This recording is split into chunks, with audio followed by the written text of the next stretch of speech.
کوئی بھی چیز بیکار پیدا نہیں کی، کوئی بھی چیز بنا کام کے، بلا وجہ، بلا ضرورت پیدا نہیں کی، کوئی بھی چیز ایسی نہیں بنائی جس کا دنیا میں کوئی کام نہ ہو۔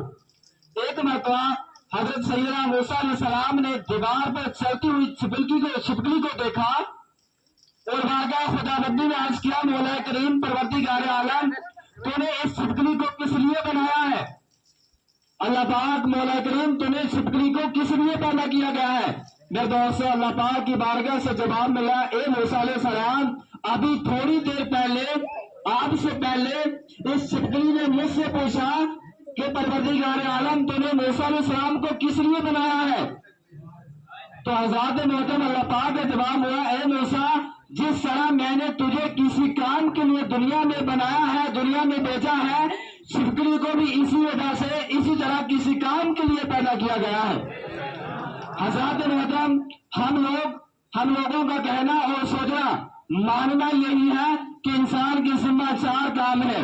وہ 4 کام کیا ہے جو ہم لوگ کرتے ہیں؟ کمانا، دنیا میں محنت کرنا، دولت مال و کلمہ کرنا، کمانا، کھانا، سو جانا اور زندگی گزار کر مر جانا۔ لیکن میرے دوستوں، میں آپ کو بتا دوں، میری بات کو نوٹ کرنا، یہ ہم لوگوں کی غلط فہمی ہے۔ اللہ پاک نے ہمیں ان 4 کاموں کے لیے پیدا نہیں کیا۔ میرے دوستوں، غور کرو، دماغ کو لڑاؤ، دماغ کو پھراؤ، یہ 4 کام تو حیوان بھی کرتے ہیں، یہ 4 کاموں کو حیوان، جانور بھی کرتے ہیں۔ میرے دوستوں، اللہ پاک نے انسان کو 18,000 مخلوقات میں سے اشرف المخلوقات پیدا کیا گیا ہے۔ اگر انسان اور حیوان سے یہی کام لینا ہوتا، میرے دوستوں، انسان اور حیوان میں فرق، انتر کیا ہوتا؟ غور کرو، دماغ کو لڑاؤ۔ آج ہم لوگوں کا سوچنا ہے کہ انسان دنیا میں آ کر کمانا ہے، مال و دولت، تجارت، پیسہ جمع کرنا ہے، اس کے بعد بڑھیا بیسٹ کھانا ہے، رات کو سو جانا ہے، زندگی 50 سال، 40 سال، 60 سال، 100 سال گزار کر مر جانا ہے، دنیا چھوڑ جانا ہے۔ میرے دوستوں، نہیں، حضرات محترم، انسان کا کام یہ نہیں ہے۔ اللہ پاک نے انسان کو اشرف المخلوقات بنایا تو یقیناً ضرور کسی نہ کسی اشرف کام کے لیے پیدا کیا گیا ہوگا۔ میرے دوستوں، آئیے معلوم کرتے ہیں، جانکاری لیتے ہیں کہ انسان کو کس لیے بنایا، انسان کے ذمہ کیا کام دیا، انسان کو کس لیے پیدا کیا۔ حضرات محترم، قرآن مجید کے 27 پارے کے 2 رکوع میں جو اللہ پاک ارشاد فرماتا ہے، وما خلقت الجن والانس الا لیعبدون، بولو سبحان اللہ۔ اللہ پاک فرماتا ہے، وما خلقت الجن والانس الا لیعبدون، کہ میں نے جن و انسان کو اپنی عبادت کے لیے پیدا کیا ہے۔ حضرات محترم، ہمیں قرآن مجید کی بارگاہ سے پتہ چلا کہ ہمیں اللہ پاک نے اپنی عبادت کے لیے پیدا کیا ہے، ہمیں اللہ پاک نے اپنی بندگی کے لیے پیدا کیا گیا ہے۔ حضرات محترم، میں آپ کو بتاتا چلوں، عبادت کی 2 قسمیں ہیں۔ اب معلوم، پتہ، جانکاری اس چیز کی لینی ہے کہ ہمیں کس عبادت کے لیے پیدا کیا گیا ہے۔ حضرات محترم، عبادت کی 2 قسمیں ہیں۔ ایک عبادت وہ ہے جو خالص اللہ تعالیٰ کے لیے کی جائے، جیسے نماز، روزہ، حج، زکوٰۃ اور اعمال صالحہ۔ میرے دوستوں، اس عبادت کو حقوق اللہ کہتے ہیں۔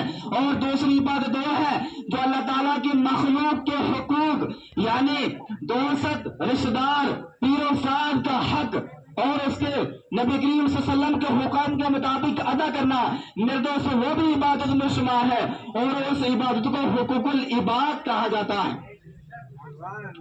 حضرات محترم، لیکن افسوس کی بات یہ ہے کہ انسان غلطی کا پتلا ہے، ہم اور آپ غلطی کے پتلے ہیں۔ انسان بارہا غلطی کرتا ہے، لیکن غلطی کرنے کے بعد توبہ کر لیتا ہے، اس کے بعد جانے انجانے میں پھر غلطی کر بیٹھتا ہے۔ حضرات محترم، انسان غلطی کا پتلا ہے، بار بار انسان سے غلطی ہو جاتی ہے۔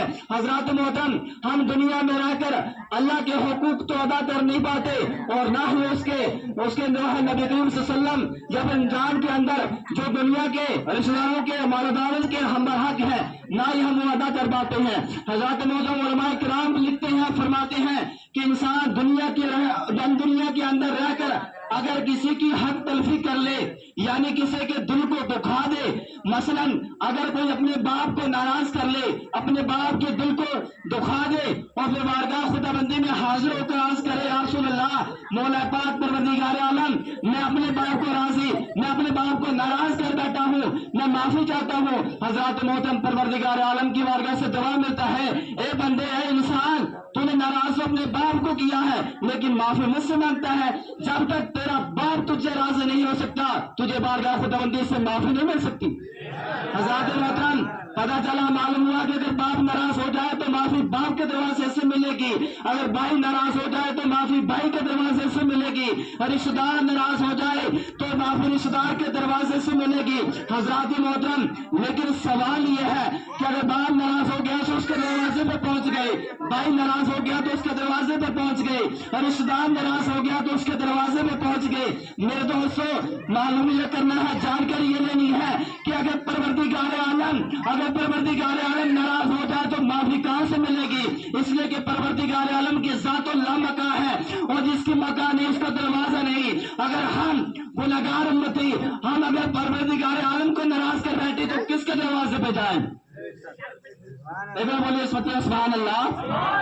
حضرات محترم، باپ ناراض ہو گیا تو باپ کے دروازے پہ پہنچ گئے، بھائی ناراض ہو گیا تو بھائی کے دروازے پہ پہنچ گئے، لیکن سوال یہ کہ پروردگار عالم ناراض ہو گیا، خدا تعالیٰ کی ذات ناراض ہو گئی، اب کس کے دروازے پہ جائیں؟ حضرات محترم، اللہ پاک قرآن میں فرماتا ہے وَلَوْ أَنَّهُمْ إِذْ ظَلَمُوا أَنفُسَهُمْ جَاءُوكَ، اے محبوب اپنے گنہگار امتیوں سے فرما دیجئے کہ وہ اگر اپنی نفس سے ظلم کر بیٹھے یعنی مجھے ناراض کر لیں، اے محبوب وہ تمہارے در پہ آ جائے، اس لیے کہ تمہارا در میرا در ہے۔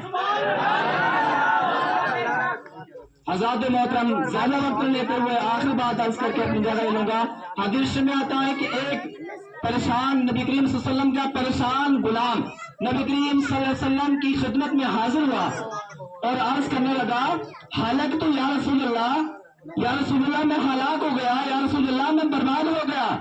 نبی کریم صلی اللہ علیہ وسلم نے فرمایا، اے غلام، اے صحابی،